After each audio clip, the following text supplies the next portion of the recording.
vamos a continuar además con Sarduy, con Cuba. Dentro de Cuba hoy estamos en una isla, estamos en una isla por muchas razones, y con el mismo autor, y con, bueno, una querida profesora que viene de Sevilla, importante, bueno, catedrática en Sevilla, y importante como conocedora, y eso lo tienen ahí reflejado, de la literatura cubana. Ella ha sido muy modesta y en ese extracto del currículum no ha intentado poner todo, sino parece que solo se dedica a Cuba. Pero claro, nada más que con lo que hay ahí escrito de las ediciones de las revistas de Lezama, de lo de Virgilio Piñera, es impresionante. Pero hay que decir, yo por ejemplo, antes de conocerla a ella personalmente, pues la descubrí leyendo a un poeta que se llamaba José María Eguren. Creo que fue lo primero que yo conocí de tu bibliografía. Y luego pues tuve la ocasión ya de coincidir con ella en ese congreso que he citado aquí a propósito de algunos conferenciantes, lo dije para Carmen Alemán, que es el que se organizó en la Diputación de Córdoba en el año 98. Literatura cubana del siglo XX, lo que se ganó. Ahí ya vino Gemma Areta y habló, bueno, está publicado, ¿no? Y no me olvido muy bien, como siempre lo hace ella, de Muerte de Narciso, de José Lezama Lima. Bueno, podría seguir dando datos maravillosos de Gemma. Tengo un buen recuerdo de alguna visita que hice a Sevilla, invitado por Trinidad Barrera, para dar algunas conferencias sobre Monterroso, sobre Borges, sobre Cortázar, y donde ella siempre me atendió pues muy bien. Y recuerdo ese sitio cerca de la Giralda, donde hay una piscinita, que, ¿te acuerdas del viaje ese? Doña María, el Hotel sí, Doña María, el Hotel Doña María. Entonces, agradezco públicamente también ese descubrimiento a Gemma Areta, y ya les cedo la palabra, porque como digo, estoy intentando contenerme y hacer presentaciones muy, muy breves. Gracias por venir a Córdoba, y nada, a ver qué nos cuentan de Severo Sarduy. Bueno, yo en primer lugar quería dar las gracias al profesor Joaquín Rossi, a la Cátedra Góngora y a la Universidad de Córdoba por esta invitación y por este congreso magistral, y lo está haciendo por lo menos hasta ahora. Y bueno, es una lástima, ¿verdad?, que yo hable de Severo Sarduy después de la magnífica conferencia que ha dado Joaquín, pero bueno, él me prometió que no iba a hablar de narrativa. Hemos hecho un pacto, ¿no?, de no agresión, y entonces yo le dije no. Y bueno, pero pasa con los genios, ¿no?, que cuando tú hablas de una muestra hablas de la totalidad. O sea, que esto pasa con los grandes autores, hablas de poesía, pero hablas de toda su obra, ¿no? Me he centrado en la primera novela de Sarduy, que es Gestos, una novela de 1963, y me he centrado en ella porque, porque primero es una novela que ha sido despreciada, directamente despreciada, anulada, silenciada, muy raramente estudiada. Y bueno, el gran especialista de Sarduy, que es Gustavo Guerrero, en Estrategias Nuevas Rocas, dice precisamente: no voy a hablar de gestos. O sea que separa, ¿no?, separa la novela del resto, y comienza la narrativa, comienza su estudio con de dónde son los cantantes, ¿no? Entonces, bueno, esto me extrañó, me molestó, porque yo tengo una opinión diferente, ¿no?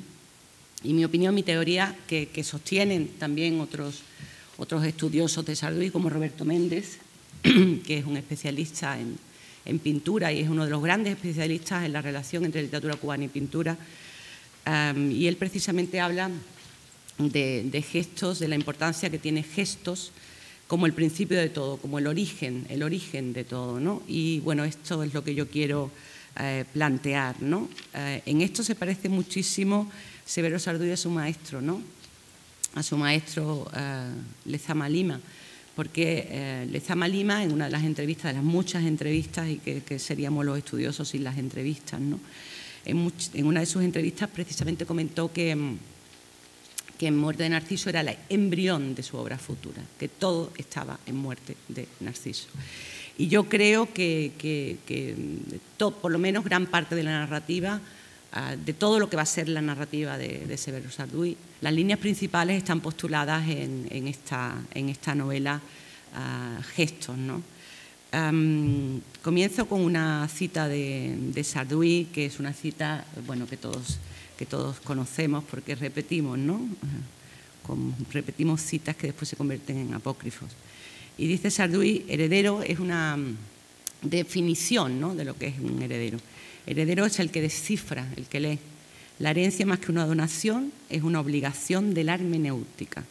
Heredero es el que, gracias a la fulguración de un desciframiento, se apodera instantáneamente de un saber. El heredero, pues, al descifrar, funda, ¿no? Es la manera que él tiene también de definirse, ¿no?, como heredero. Yo no voy a trabajar la relación entre Severo Sarduy y Lezama, que bueno, que Quino ha apuntado algunos de los rasgos principales, pero sí quería recordar, y esto no se suele hacer mención, la importante influencia de Virgilio Piñera en la obra de Severo Sarduy. En una de sus entrevistas, Severo Sarduy dice que Virgilio Piñera era como de la familia y que su madre hacía batidos con él, ¿eh? O sea, que ya no solamente él, era como de la familia. Y claro, cuando se habla de Virgilio, de Severo Sarduy poeta, es el poeta de Ciclón, ¿eh? Sí. Es el poeta de Ciclón. Y la personalidad de Ciclón, bueno, Ciclón tiene una doble dirección. Yo me encuentro en un proceso de intentar editar el facsímil de Ciclón. Bueno, lo vamos a editar en Renacimiento. Pero estoy ahora mismo en un proceso de investigación de la figura de José Rodríguez Feo, ¿eh? que es una figura que cumple, el año que viene es el centenario de su nacimiento, y una figura con muchos silencios, con muchos huecos y con muchos vacíos, ¿no? Los primeros poemas los publica en Ciclón. Claro, en Ciclón. Sí. Entonces, quiero decir que Severo Sarduy poeta es el poeta de Ciclón, y luego está esa declaración, esta propia declaración de Severo de la importancia, era un miembro más de mi familia, paréntesis, mi madre hacía batidos con él. Ya cuando nombras a la madre, ya esto es algo muy serio, ¿no? Entonces, bueno, me interesa mucho la figura de Virgilio Piñera y además esa influencia de Virgilio Piñera se puede rastrear en intertextualidades muy claras, y pondré algún ejemplo en gestos, ¿no? O sea que, claro que Sarduy es heredero de Lezama. Bueno, es heredero de Lezama porque además él ha querido serlo. Recordemos que la edición de archivos de Paradiso en 1988, hay un texto de Severo Sarduy sobre Lezama que se llama Un heredero. Aunque, como explica Gustavo Guerrero en la nota filológica preliminar a la obra completa de Sarduy, en el manuscrito conservado en el archivo de Severo se lee, sin embargo, el heredero. Y dice Gustavo Guerrero, y no hay signo de que Sarduy lo haya enmendado. Bueno, entonces que el manuscrito dice el heredero, cuando se publica en la edición de archivos de Paradiso aparece un heredero. Misterios filológicos, ¿no? Bien, él, desde luego, él se ha mostrado como heredero de Lezama, curiosamente, cuando él explica que cuando él está en Orígenes, o sea, Orígenes es la etapa previa a Ciclón, ¿no? Acordaros que Rodríguez Feo y Lezama pues tienen un cisma muy importante por culpa, además, de Juan Ramón Jiménez, que los dos últimos números de Orígenes, 35 y 36, se publican doblemente. Uno lo dirige Rodríguez Feo y otro lo dirige Lezama, que Lezama le llama el Orígenes apócrifo. Y después, bueno, claro, como Lezama es abogado, dice que el título era suyo, pues impide por todos los medios que se siga publicando Orígenes, que se publicaba gracias al dinero de Rodríguez Feo, y bueno, Rodríguez Feo se alía con Virgilio Piñera y se funda Ciclón, ¿no? Todavía no tenemos el facsímil de Ciclón y, bueno, estamos ahí centrados en la investigación de José Rodríguez Feo. Entonces es curioso que durante la etapa de Orígenes, Severo no tenía gran relación con Lezama, y él lo dice, o sea, no tenía gran relación con Lezama. Y sin embargo sí va a tener una relación muy íntima y muy familiar con Virgilio Piñera. Yo creo que la relación con Lezama es a posteriori, o sea, la relación, el convertirse en heredero de Lezama, esto es prácticamente desde que Severo se marcha a Francia, ¿no? Y yo creo que es el vínculo principal, ¿no?, que tiene Severo con La Habana fue precisamente a través de esta conversión, de esta metamorfosis en un heredero o en el heredero de Lezama, ¿no? Bueno, como digo, por supuesto que Severo Sarduy no será el único que asuma la pasión de Lezama Lima, pero él se va a mostrar, ¿no?, como uno de sus principales discípulos. Y, por ejemplo, en ese texto, El heredero, un heredero de Paradiso, sentenció, Severo hizo la siguiente lectura: la utilería gongorina nos vuelve en forma de obscenidad exaltada. Esto hablando de Paradiso, ¿no? Sarduy es un heredero de herederos que desde luego va reflejando espejos infinitos. La escritura de Sarduy es una escritura en lo oscuro, y yo creo que él va desarrollando su obra y sobre todo va escribiendo oscuros, ¿no? Me interesaba, como nos interesa a todos, el concepto que Sarduy tiene sobre el barroco, ¿no? Entonces, bueno, la propuesta era trabajar a Góngora, ¿no?, y trabajar aspectos gongorinos de Góngora en la obra de los escritores hispanoamericanos, ¿no? Empecé leyendo Nueva Estabilidad de Severo Sarduy. Allí Severo Sarduy habla del barroco del siglo XX. Mi ponencia se llama El barroco del siglo XX, gestos, ¿no?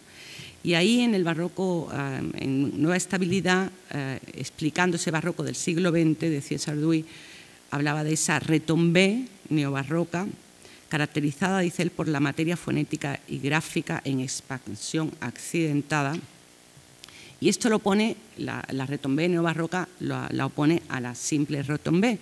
Dice, mientras que la elipse, en sus dos versiones geométrica y retórica, la elipsis, constituye la retombée y la marca maestra del primer barroco. Bernini, Borromini, Góngora bastarían para ilustrar esta aseveración. Entonces, no me voy a detener en la retombée neobarroca, sino me voy a detener directamente en la retombée, y por supuesto en Góngora como maestro, lo dice él, de la elipsis, según además recoge Severo Sarduy en su ensayo, ¿no? Entonces, me interesa trabajar la elipsis y la aplicación a esa novela iniciática que fue Gestos, ¿no? Es una novela de 1963, ahora hablaremos más detenidamente de ella, cuando en muchas entrevistas Sarduy tiene que hablar de gestos, habla de escritura gestual, ¿no? Escritura gestual. Como la definió Severo Sarduy en una época obsesionado por la pintura de Franz Klein y queriendo, dice él, emularlo en un libro de action writing. Quino ha hablado, por supuesto, de que es un pintor, ¿no? De que yo creo que es un pintor-poeta, un poeta-pintor, ¿no? Y luego ya se convierte, claro, en novelista y en ensayista, pero es importante esta potente relación que tiene Sarduy con la pintura, ¿no? Y cuando los poetas son pintores, el caso de José María Guren, ¿no?, que es también otro gran poeta-pintor, pues ocurren acontecimientos increíbles, ¿no? Entonces, bueno, él define esta novela como escritura gestual y habla de un libro de action writing. Hay una entrevista fabulosa de Joaquín Soler Serrano, que seríamos si las entrevistas de Joaquín Soler Serrano, y allí Severo habla de gestos y resume, o sea, mejor que él nadie, ¿no?, resume Gestos y dice a Joaquín Soler Serrano, dice, Gestos es una novela, yo diría, extremadamente narrativa que cuenta una experiencia de la Revolución cubana. Simplemente cuenta la vida de una cantante negra que se decide por amor a poner una bomba en una planta eléctrica. Bueno, Gestos fue publicada por Seix Barral, esta es la primera edición, en 1963. Es la misma editorial que después le rechazaría su segunda novela, ¿De dónde son los cantantes? Aunque, bueno, después sacaría su cuarta novela, Maitreya, ¿no? O sea, que tiene una relación así de flujo, ¿no?, con Severo. Esta cubierta majestuosa y maravillosa es una sobrecubierta ilustrada con un original fotográfico, como veis, en blanco y negro, que se debe a la genialidad de Oriol Maspons, que es el retratista del hipismo de Ibiza, que es quien realizara algunas de las famosas portadas de la colección Biblioteca Breve. Todos recordamos esa portada, por ejemplo, de La ciudad de los perros. Bueno, pues tantísimas portadas se deben a Oriol Maspons. Y muchas de las fotografías que utilizó para sus portadas están tomadas en años anteriores, en París, durante el año y medio que pasó en 1955, y otras, bueno, pues unas pertenecen a su propio archivo fotográfico y otras fueron realizadas específicamente para el texto y para la publicación. También de Oriol Maspons es la imagen utilizada para el cartel del Premio Biblioteca Breve de 1958. Y sabemos por una entrevista que Oriol Maspons le dedicaba muchísimo tiempo a las portadas. O sea, dice él, si podía, hablaba con el autor sobre la obra, y cuando era extranjero discutía con los productores. Conocía gente muy interesante y muy inteligente, mucho más que yo. Yo tenía complejo de no haber ido a la universidad, pero se quita cuando pasas una semana hablando con Delibes cazando perdices. La portada, como veis, es el rostro, parece una mulata. Bueno, aparece también como mulata en la novela, pero Sardou dice que es una cantante negra. Bueno, sonriente, una belleza impresionante. Quizás lo que más me interesa de todo es que la estética, ¿no? La estética de esta portada coincide 100% con el documental PM, ese documental censurado de Orlando Jiménez Leal y Saba Cabrera Infante. Entonces, a mí lo que me hubiera gustado es simplemente haber puesto el documental, ¿verdad? Que esto en YouTube podéis poner PM y veis el documental. Es un documental en blanco y negro, es free cinema, no hay diálogos, sí que hay música, cante, baile.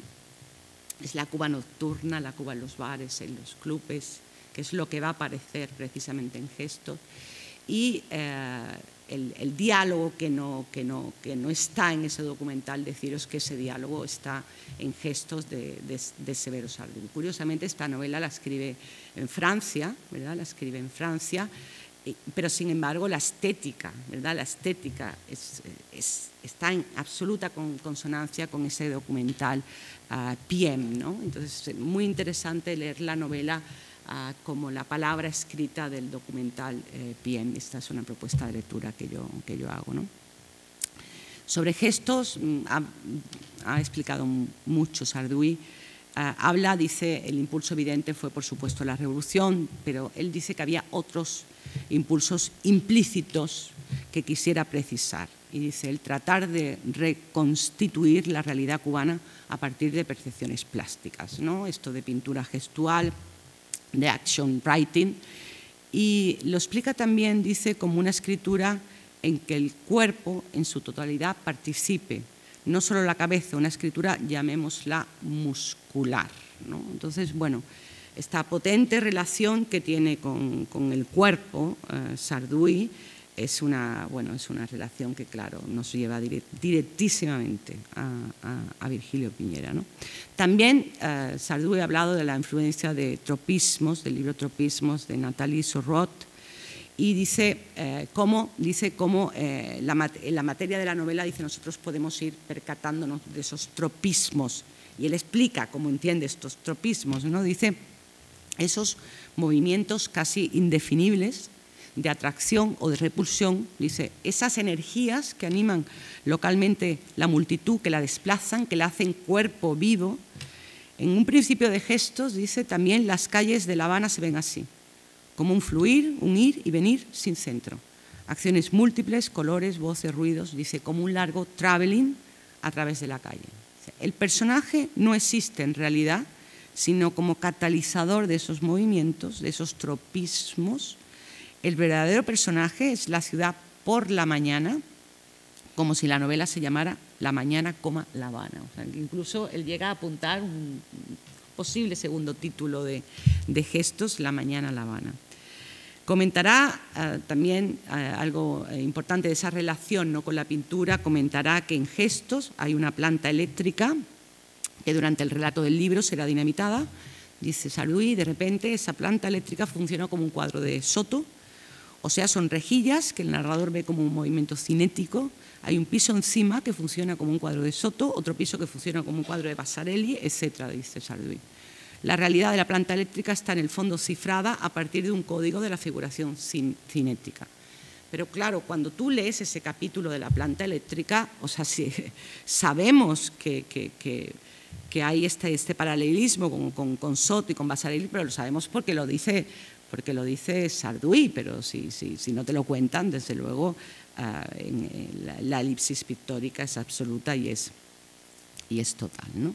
Bueno, vamos a entrar en la novela y el título, ¿no? El título, hemos hablado de la portada y ahora vamos a hablar del título, ¿no?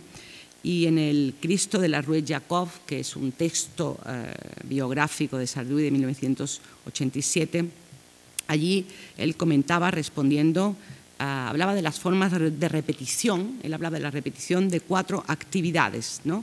O de 4 pulsiones, dice Sarduy, basadas en la repetición de un gesto.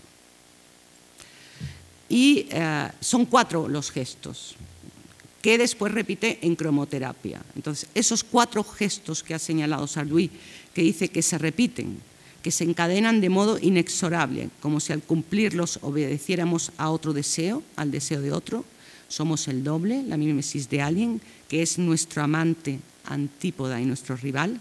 Esos gestos que él señala en el Cristo de la Rue Jacob y después repite en cromoterapia son escribir, pintar, beber, ligar. Y claro, bueno, después cuando tengamos que publicar estos textos, yo lo que quiero trabajar son los 4 gestos, estos 4 gestos en la novela de 1963, ¿no? Ahora solamente apuntaré, ¿no?, algunos de esos gestos. Y en cromoterapia, dice Sarduy, escribir es pintar. Pero también en Cobra repite insistentemente la escritura es el arte de la elipsis. Vamos con la elipsis, ¿no? Es decir, los gestos y cómo se reflejan estos gestos en la novela de 1963 a través de la elipsis. Por ejemplo, he comentado, ¿no?, esa elipsis pictórica de la planta eléctrica que desde luego se solventa, pero con una declaración del propio autor, ¿no? Sarduy llama a la elipsis el suelo del barroco, explicando su funcionamiento. Dice, la elipsis opera como denegación de un elemento y concentración metonímica de la luz en otro. Dice, láser que alcanza en Góngora su intensidad máxima. También define la elipsis como mecánica del oscurecimiento, como ocultación. Para Sarduy la elipsis es análoga a la que el psicoanálisis conoce como supresión, lo pone en cursiva. Pero dice Sarduy, el significante suprimido pasa a la zona del preconsciente y no del inconsciente, por lo que el poeta tendrá siempre más o menos presente el significado expulsado de su discurso legible. La supresión, dice Sarduy, de la metáfora barroca consiste en un cambio de estructura, la represión, porque el lenguaje barroco para Sarduy funciona como el del delirio, es un lenguaje delirante, ¿no? Esta es quizás la pasión que muestra Sarduy por el barroco y también es la pasión que muestra Lezama, ¿no? Porque a Lezama lo que le interesa es lo absurdo, lo mistérico, ¿no? Entonces ahí también hay evidentemente un lazo de unión de Sarduy con uno de sus maestros, ¿no? Y el lenguaje barroco para Sarduy funciona como un delirio, funciona porque tiene una serie de características que él las toma directamente de Lacan, ¿no? Fijación de la idea, híbridos del vocabulario, cáncer verbal del neologismo, enviscamiento de la sintaxis, duplicidad de la enunciación. Todo esto son las características que él le da, ¿no?, al lenguaje barroco y que él toma de Lacan, ¿no? Nos interesa ver este oscurecimiento, esta represión, ¿no?, en gestos que en un plano sistemático Sarduy identifica como una organización de la carencia. Claro, estudiar los gestos es estudiar los gestos desde el barroco es ver precisamente cuáles son esas carencias, ¿no? Dice, y él anota una de ellas, ¿no? Dice, en funcionamiento de un discurso donde el sujeto no está donde se le espera, es decir, no en ese sitio donde un yo gobierna visiblemente el discurso que se enuncia, sino allí donde no se le sabe buscar, bajo el significante elidido. Es decir, que una de las carencias, una de las supresiones de los gestos barrocos de Sarduy es precisamente todo lo que tiene que ver con el personaje.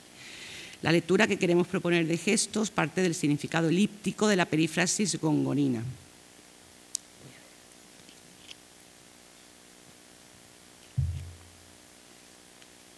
Que según Sarduy, esa perífrasis gongorina funciona a partir, él también le llama nudos patógenos, y lo toma de Lacan, ¿no? Es decir, en una lectura longitudinal del discurso, dice Sarduy, es ese tema regularmente repetido como ausencia estructurante, como lo que se elude, frente al cual la palabra falla. La cadena longitudinal de la perífrasis describe un arco. La lectura radial de esos fallos permite descifrar el centro ausente.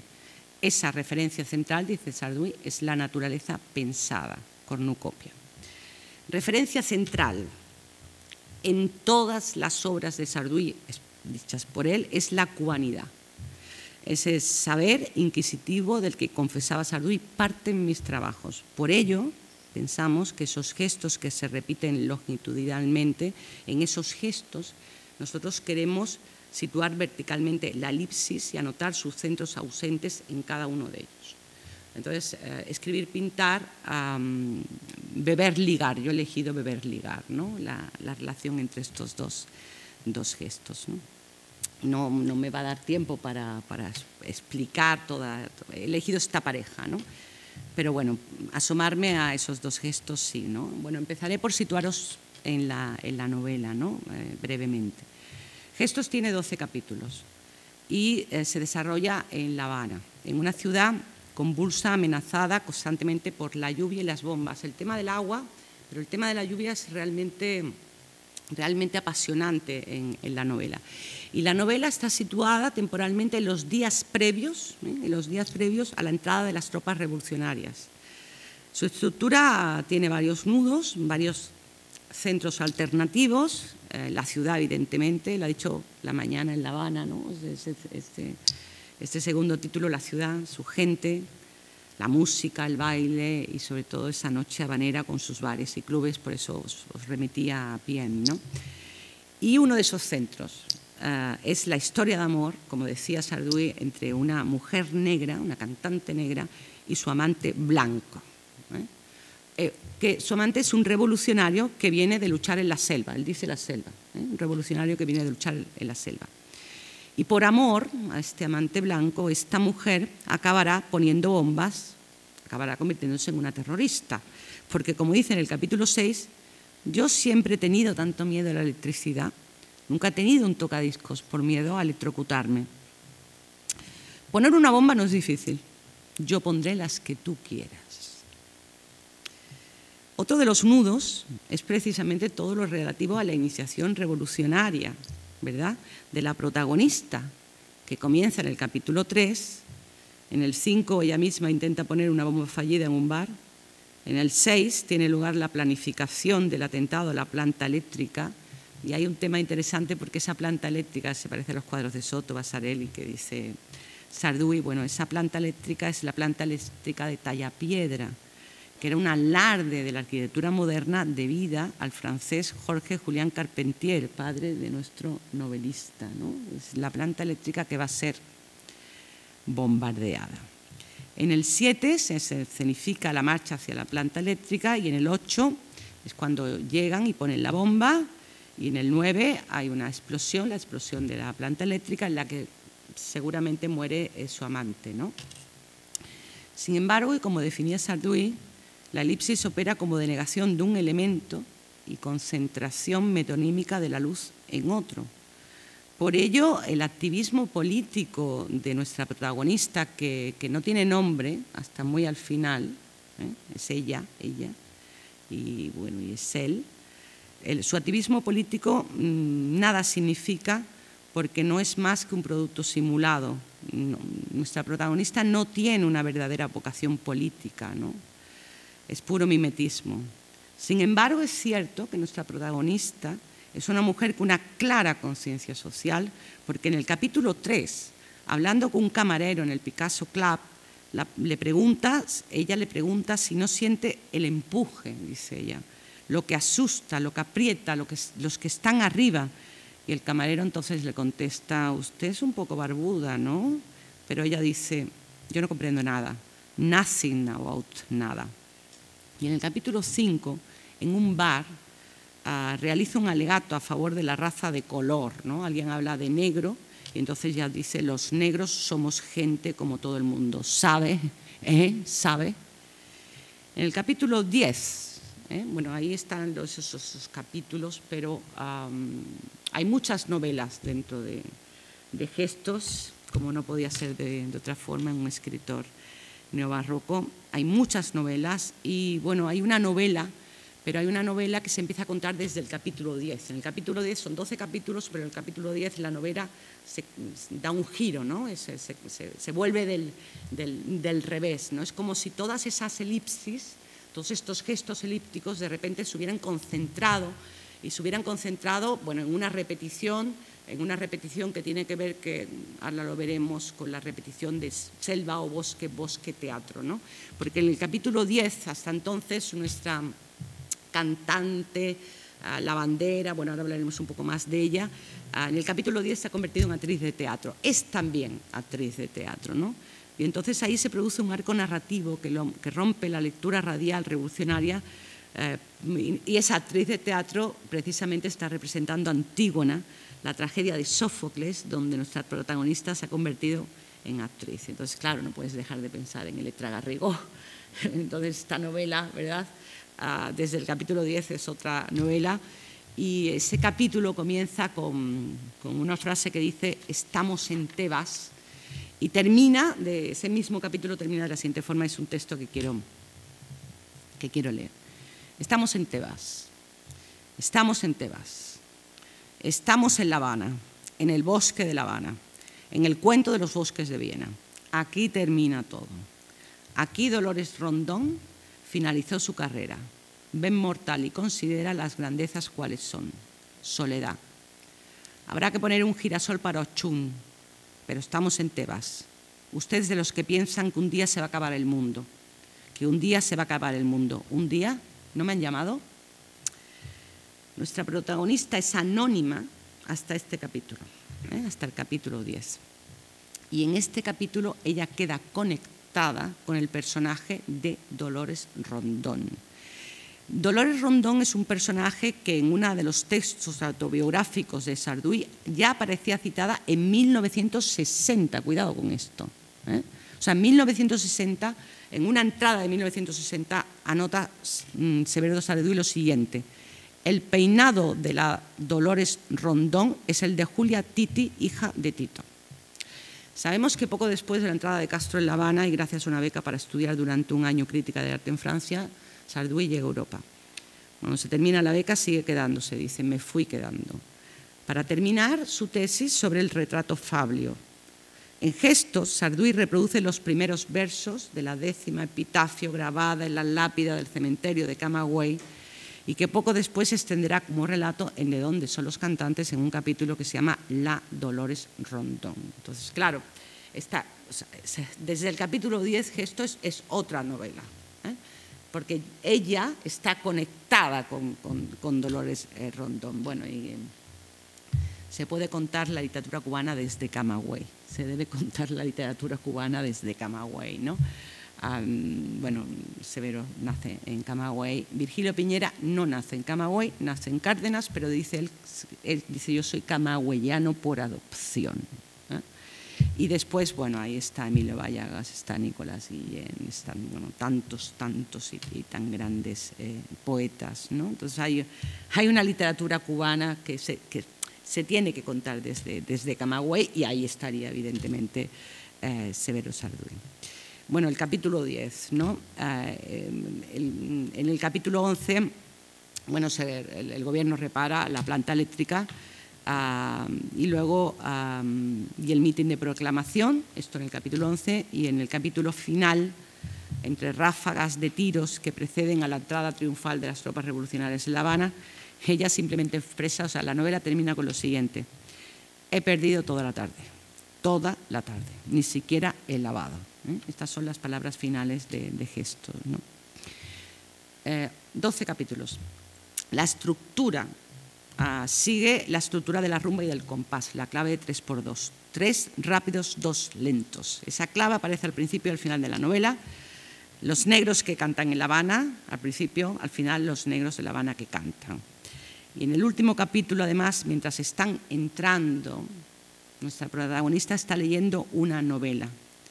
Luego se pone a caminar en una ciudad encendida, sin darse cuenta de que todo está cerrado, teniendo que regresar, esperando que llegue la noche, su verdadero mundo. Me sorprende mucho el título que le ha dado Severo Sarduy, La mañana en La Habana, ¿no? Porque esta es una novela que se cuenta fundamentalmente desde la noche.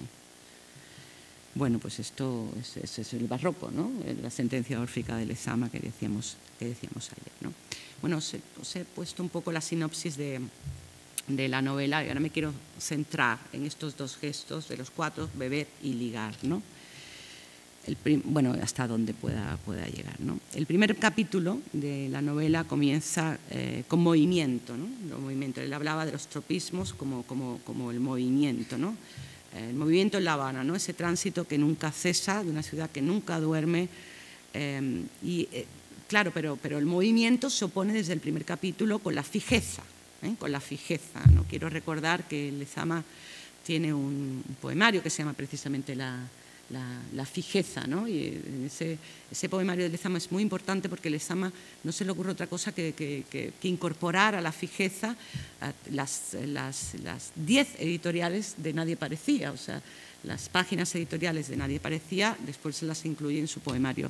La fijeza son prosas poéticas y yo creo que yo sostengo que fuera de la cantidad hechizada, por supuesto, la principal poética de Lezama se puede seguir precisamente en las editoriales de Nadie Parecía, que él recoge en la fijeza, ¿no? Entonces, esta relación entre movimiento y fijeza, ¿no?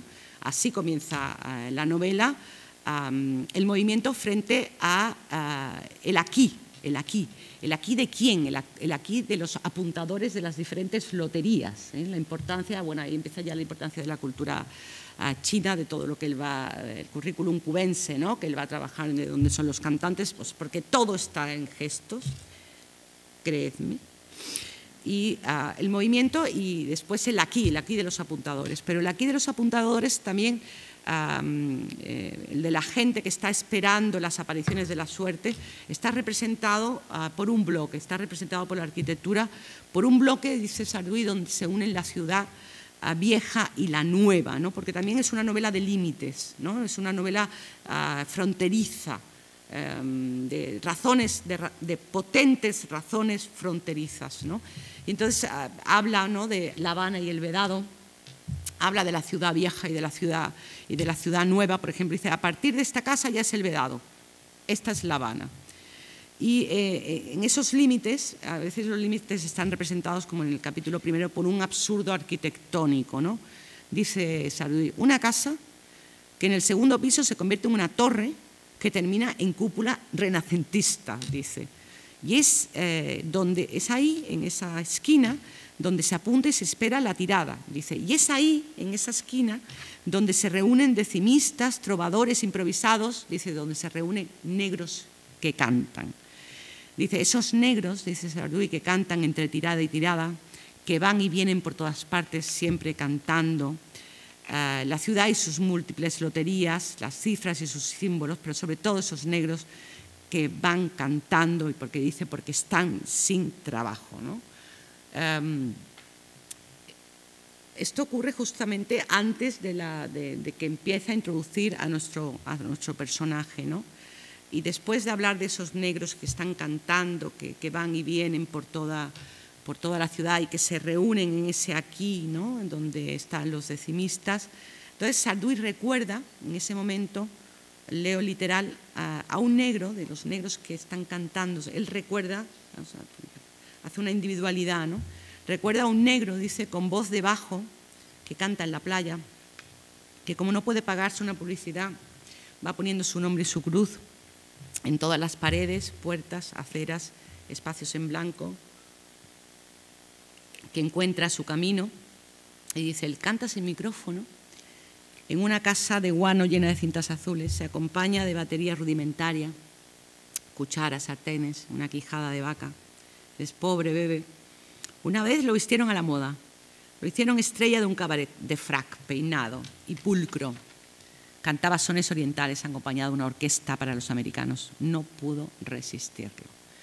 Bien, aquí no nombra a quién es este personaje, lo hará al final, en el último capítulo. O sea, aquí no le da nombre, en el último capítulo sí. Sardou se refiere al chori, y si veis el documental PM, la última parte del documental está dedicado al chori. O sea, si ponéis PM, el chori, entráis en el documental, en la última parte del documental, que es el chori. Es el chori, que era uno de los timbaleros más importantes de La Habana. Sardou se refiere al chori, a quien Badura dedicará su texto Vida, pasión y muerte del más célebre timbalero cubano.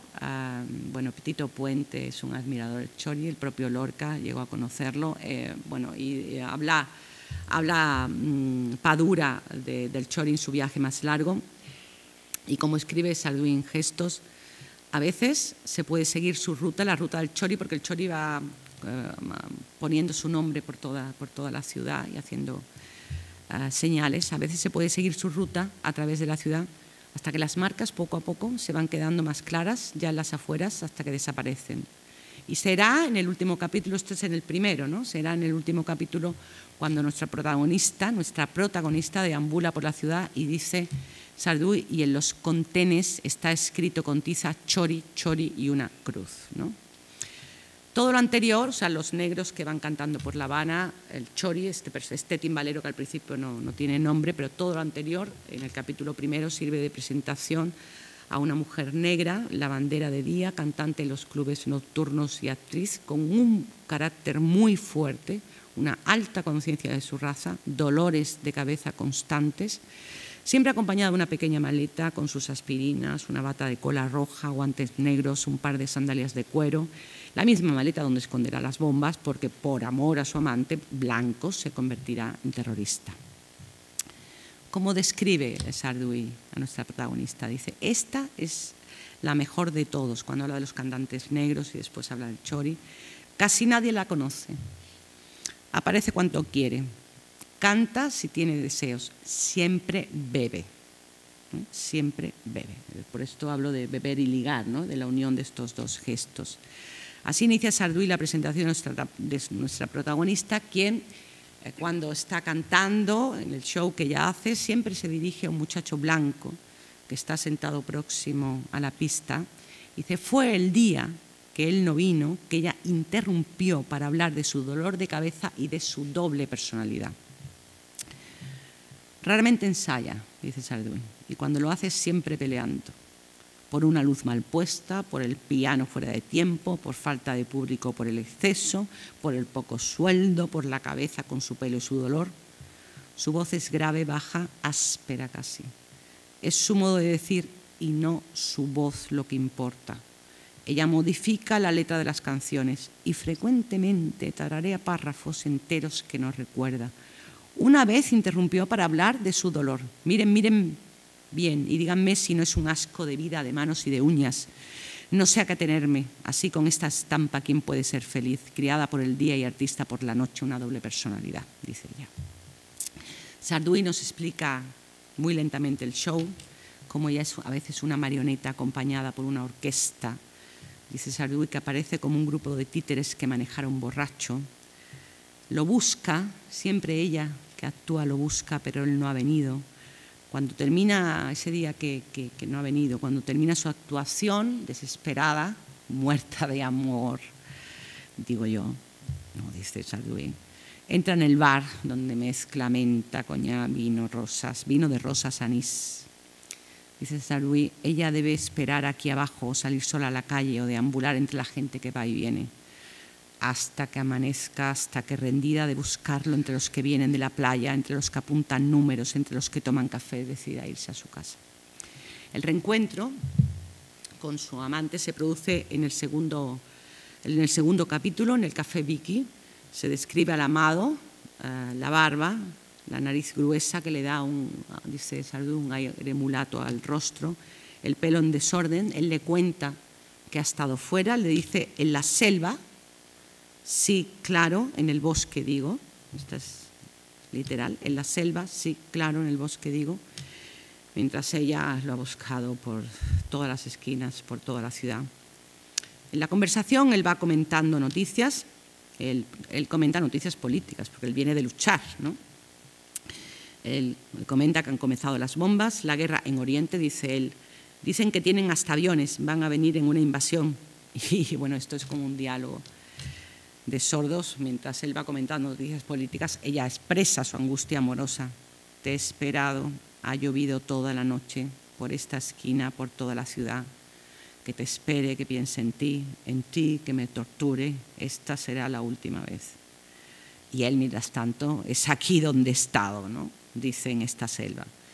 Se van, salen del bar, van a la casa de él, abren una puerta cerrada, en su casa hay una estancia, hay una puerta cerrada con un candado, y entonces es cuando le dice el amante, es aquí donde he estado, dice, en esta selva, ¿no? Y le abre la puerta, ¿no?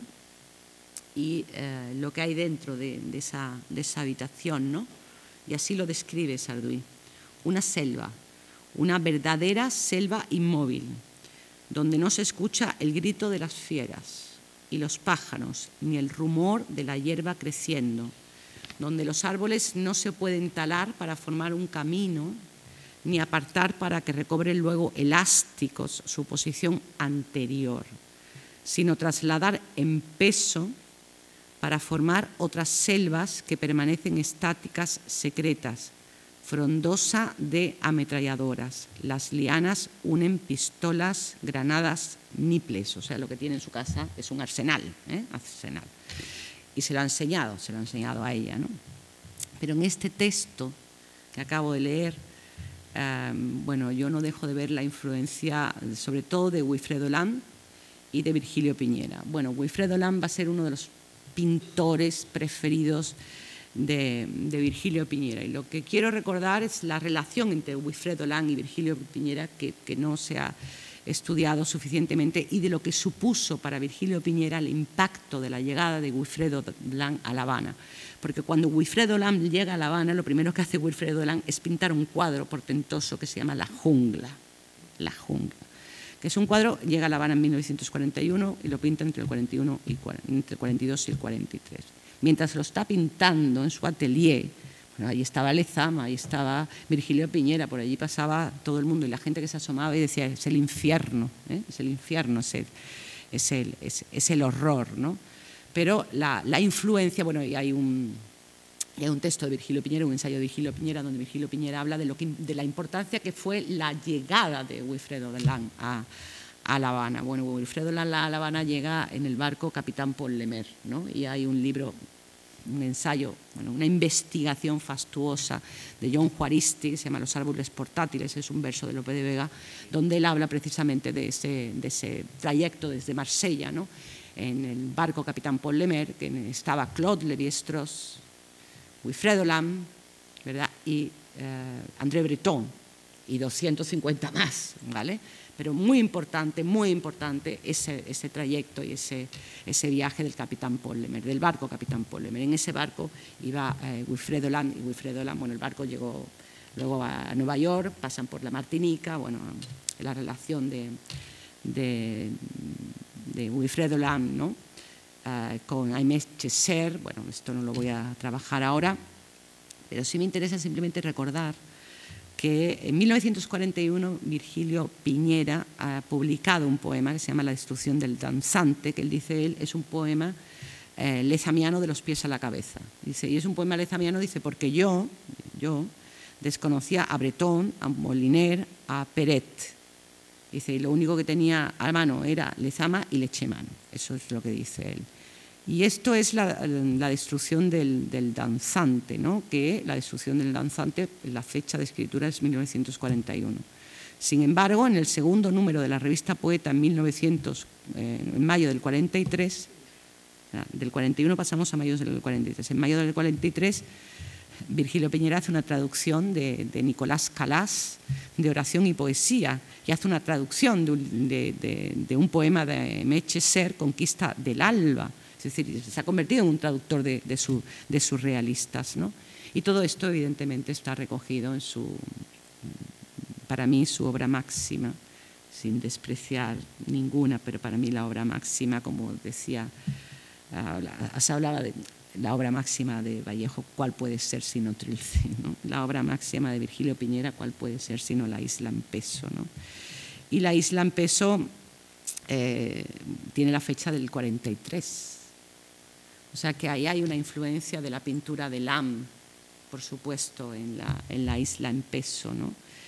Y de la jungla, ¿no? De la jungla de Lam, ¿no? En La isla en peso de Virgilio Piñera. Y curiosamente, cuando habla del bosque, Sarduy también habla de la jungla. O sea, Sarduy, en un texto, en un ensayo, El pensador de monedas y el excremento, que está en la antología de Fondo de Cultura Económica, Sarduy habla del bosque como de la jungla, entendiendo la jungla como exuberancia y también como una característica general esencial del barroco, que Sarduy reinterpreta desde el injerto y el mestizaje de las lenguas y las pieles, el artificio, ¿no? Todo esto era simplemente para decir que cuando Sarduy describe este cuarto lleno de ametralladoras, ¿no? del amante blanco, este cuarto está descrito desde la óptica de Lam, desde la jungla de Lam, y evidentemente desde la isla en peso. Aparece la palabra peso, aparece además la palabra peso, desde la isla en peso de Virgilio Piñera, de esa relación, ¿no? entre poesía y pintura que tanta importancia tiene incluso para la propia formación de Sarduy, ¿no? En el capítulo 3, nuestra protagonista corre en una ciudad lluviosa, se refugia en un bar, el Picasso Club, donde tiene lugar una conversación con el camarero que ya hemos visto, cuando le dice, es usted un poco barbuda, ¿no? Y cuando termina esa conversación, dice Sarduy, ella se pone en pie, el camarero sigue jugando con la botella, la seda amarilla y húmeda del vestido aprieta el cuerpo, el camarero sigue los entrantes y salientes, desde los senos hasta el borde de la mesa, arranca los restos de la etiqueta, se va. Dice Sarduy, todo se mueve, da vueltas, objetos mirados a través de un líquido espeso, salir a la noche sin tambalear, sin caer, como en el teatro. Va adelantando, ¿no? Esa relación de bosque, teatro, de jungla, teatro, que aparece en el capítulo 10, que da un giro a la novela. Y dice Sarduy, el bosque, el teatro, salir, el aguacero azul veteado, silbido, qué calor, qué asco de vida, qué mierda, dice nuestra protagonista. Será un constante este paralelismo entre el bosque como espacio político del amante y el teatro como espacio ritual de nuestra cantante. Por ejemplo, en el capítulo 6, con la preparación del atentado, él le aconseja lo siguiente. Esta es una oportunidad, ¿no?, para hacer teatro. Eso sí, dice él, hay que actuar bien, natural, como usted dice, una entrada y una salida como en el teatro.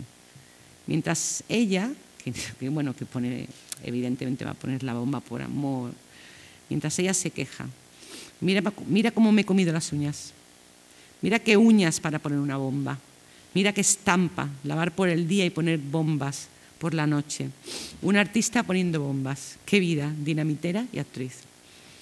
Para Roberto Méndez, el capítulo 10, con la representación de Antígona, funciona, dice él, como una parábola del país, en el que los hermanos han luchado hasta la muerte solo para propiciar el advenimiento del dictador Creón. Antígona es una especie de fuerza elemental que no entiende de convenciones políticas, sino de la voz de la sangre. La negra que no soporta una peluca negra y el cuerpo lleno de latas no ve, sin embargo, separación alguna entre su rol artístico y el clandestino. Ambos son reales o ambos ficticios. Bomba y libreto van siempre en la misma maleta. Para Roberto González Echevarría también hay un distanciamiento implícito en hacer de la acción política teatro. Aunque se reproducen, y ya voy terminando, aunque se reproducen párrafos de Antígona, Sarduy se detiene en mostrar todo el montaje del escenario. Este capítulo 10 es muy interesante porque la importancia o el centro del capítulo no está en lo de afuera, ¿no? Está en lo de atrás, ¿no? Entonces, Sarduy detalla muy bien ese escenario, ¿no? Y qué es lo que sostiene ese escenario, ¿no? Una mirada sobre, como dice él, los sostenes ocultos del montaje, para revelar esto que llama su doble valencia. Dice, vuelta hacia el público, la armazón frontal del palacio, la banda compacta del arquitrabe, la cornisa pulida y simple, el isósceles ligero, hacia atrás, una selva de tablas, los hilos suspendidos del decorado, las pizarras de luces, armaduras abolladas, cajones llenos de botellas vacías y residuos de comida, un juego de barajas, sillas, una corona, sandalias doradas, lanzas, pelucas, barbas. Bien, este capítulo es la deconstrucción definitiva, es un virar la vida boca abajo, La Habana como un escenario fracturado, y evidentemente una organización de la carencia. Muchas gracias.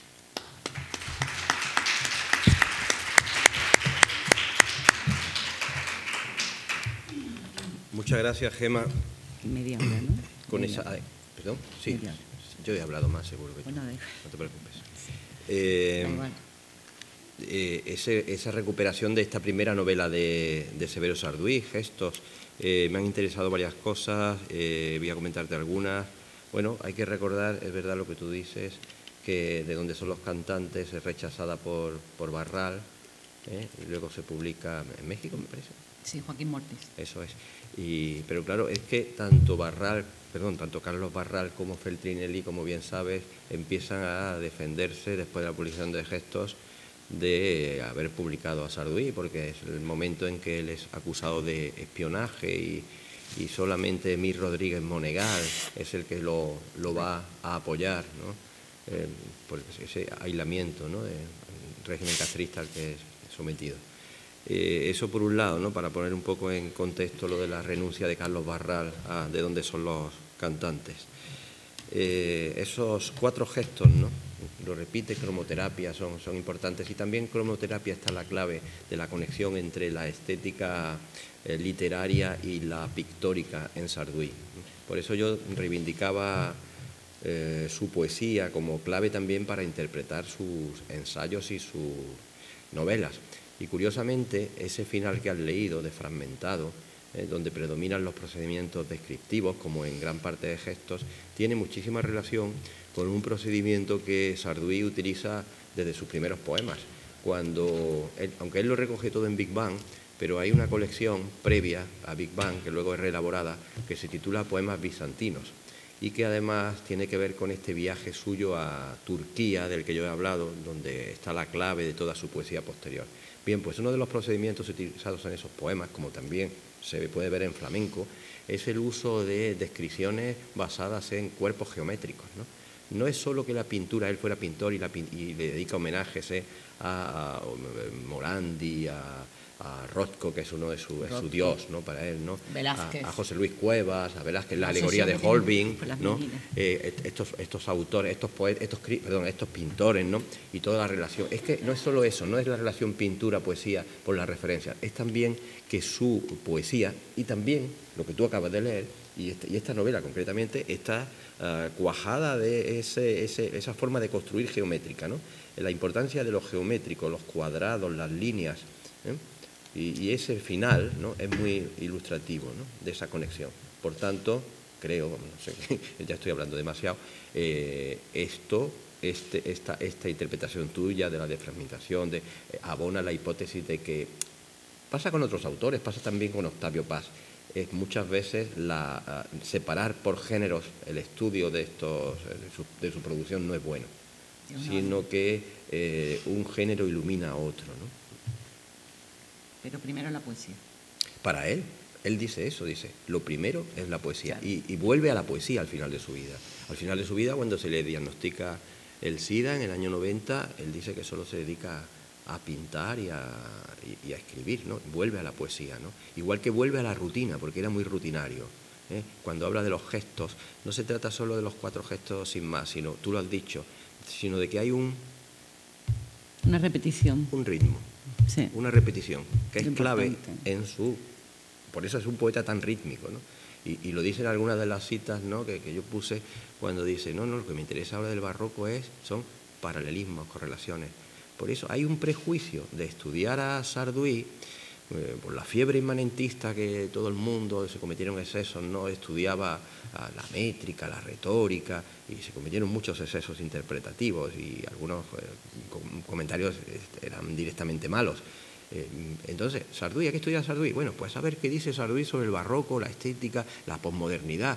No, hay que reivindicar los estudios estructuralistas y formalistas para Sarduy y también para sus novelas, no solo para su poesía. Bueno, pero ya he hablado demasiado. Si tú quieres comentar algo sobre esto, o si no, si alguien del público quiere intervenir. Totalmente de acuerdo. Sí. ¿Alguna pregunta? ¿Marta Lilia?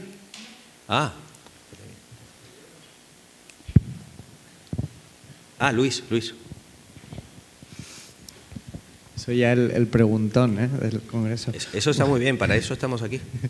Muchísimas gracias por su comunicación, que me ha interesado. No he leído a Sarduy, no he leído esta novela, entonces mi pregunta será necesariamente aproximativa, ¿no?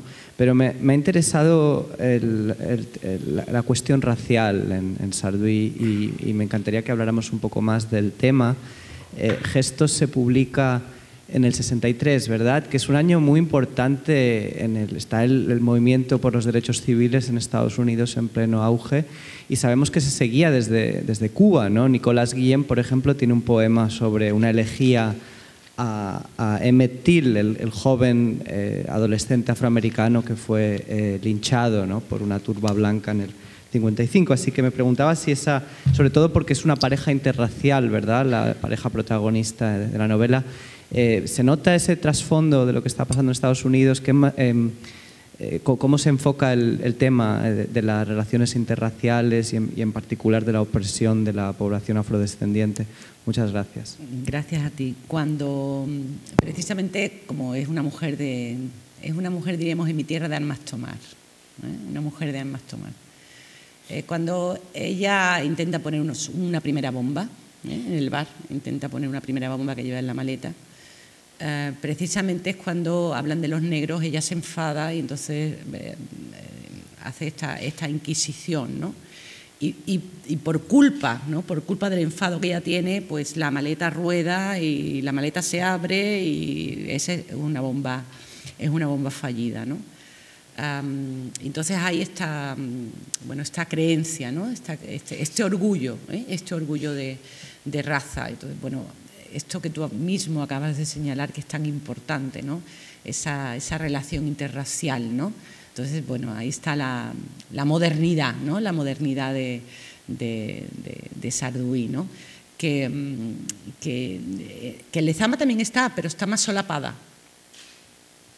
No seré yo quien diga, ¿no?, porque estábamos hablando de Danae precisamente, y el mito de Narciso comienza con Danae, el mito de Danae.